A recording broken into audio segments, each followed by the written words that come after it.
Hey guys, I'm James Perkins from Thrasher Funds, and I'm trying to make some power moves.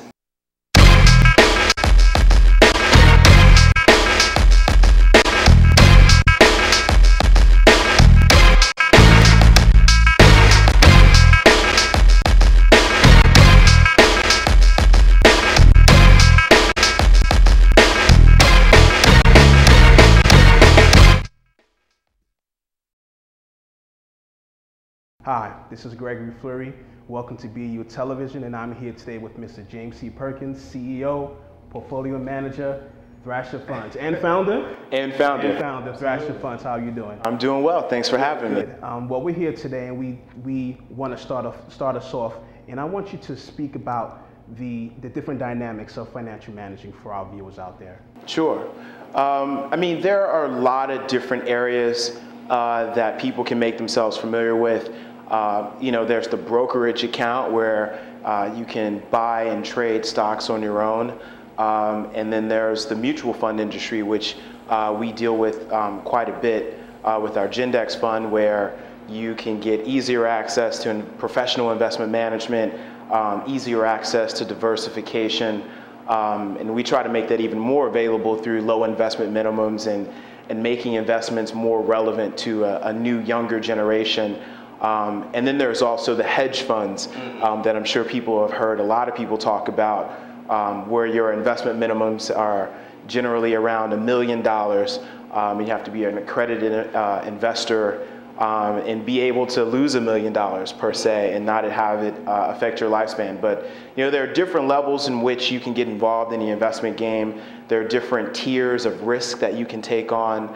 And all of it kind of deals with your risk-reward paradigm as an investor that you want to take, and also what makes sense for where you are in your time in life as far as your financial trajectory is concerned. So what age do you think, or when do you think is the best time that parents should sit their children down and discuss financial matters with their children? Yeah, some of the people that, as a professional that I've been most impressed with during my time in the investment world have started quite early. You'd be surprised if their parents kind of sat them down, if it's even with a piggy bank, or got them started on an allowance really early. If their grandparents kind of left a stock certificate behind for them. There's these really, I wouldn't even really call them weird, but these anecdotal experiences that I've heard from people that said, this really piqued my interest in investing in stocks, and the fact that my parents or grandparents were even aware enough to even mention this to me, I think is a great deal of importance. We've had, young people come into our offices on many occasions dressed head to toe in Marc Jacobs or Louis Vuitton, and were inspired to invest, but didn't have a checking account just because they had a parent's credit card or cash from an allowance. And so one thing is just to really become aware of the dealings of money and how it can affect you in the different areas in your life where you need to be able to manage it. Mm-hmm. And again, that's before you even get to investing, checking accounts, credit cards, and that type of thing. Well, I did some research before I sat down with you today, and I got a real interesting number I want to throw at you. Sure. In 2007, African American spending power was over $845 billion. Yep. Some say that by the year 2012, that can go up to 1.1 trillion. Yes. So how do we get African Americans and minorities going from the mentality of spending to investing? Well, one of the biggest things that I think is important as a starting point, for instance, we were doing a lecture at a city college here in New York not recently, and we were doing a giveaway. And so I started off with a hard question. I said, if you get this question right, you get one of these free Thrasher bags. He is the Oracle of Omaha. And everyone in the room was silent. And then if you say, Jay-Z said he's the black X him, then everyone goes, Warren Buffett, right? So what we're trying to do is use experiences that people come across in their everyday lifestyle. You're buying Air Force Ones, that's hitting Nike's bottom line on their EPS earnings call. You're buying Louis Vuitton for your girl. Think about a great diversified company in, Louis Vuitton, Moet Hennessy.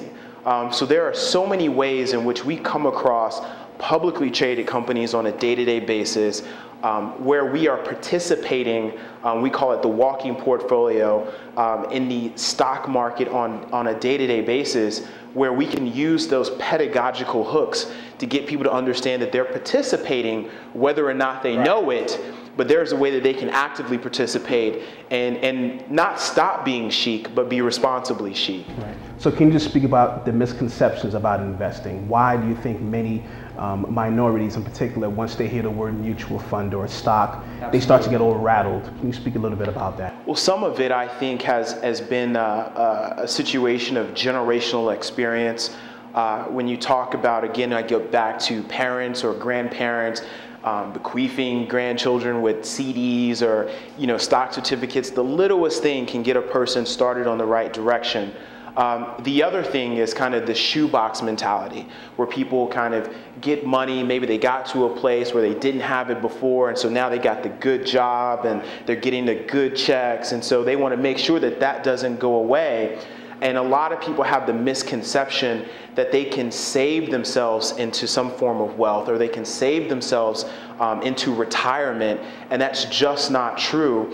The actuality is that a great deal, over 60–70% of what you're going to need for retirement is going to have to come from invested income. That's why if you're an employee at GM or Chrysler, they are going to take your pension money and invest it with a manager who can grow that so that by the time you retire, they have enough money to give to you. Because if they just save the money you gave them to set aside, even with their matching, it wouldn't be enough. So we have to get over that mentality that, let me just kind of really hold on to what I have now, and there's no return because they're not taking any risk. So let's kick out one of these misconceptions now. What is a stock? What is a stock? Stock, in its basic form, is a partial ownership in a company. And, Warren Buffett says so many things that are so simple, and it's kind of like people want them to be more complicated than what they really are. But I'm one of the believers that when you are buying a company or you're buying a stock, that you should think about it as though you're buying a piece of a company that you would want to be an investor in. If you love Nike shoes and you found out that they bought Converse, and so your Chucks are Nike, and Cole Haan, so your loafers are Nike, I would like to own part of that business because I think that has a great long-term viability. When you buy a stock, which is a pro rata share, a very small piece of ownership in that company, it entitles you to voting rights. It entitles you to dividends that the company may pay out in cash. And so that's the first way in which you can become a part of the investing landscape and participate in what some people think isn't for them.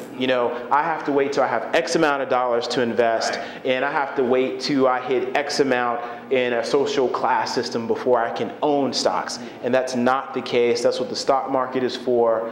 And people like Charles Schwab kind of made that more available to the everyday person by reducing the cost. It no longer costs a couple $100s just to call and trade a couple stocks. Now you have the online brokerages, and then you also have the mutual fund industry as well.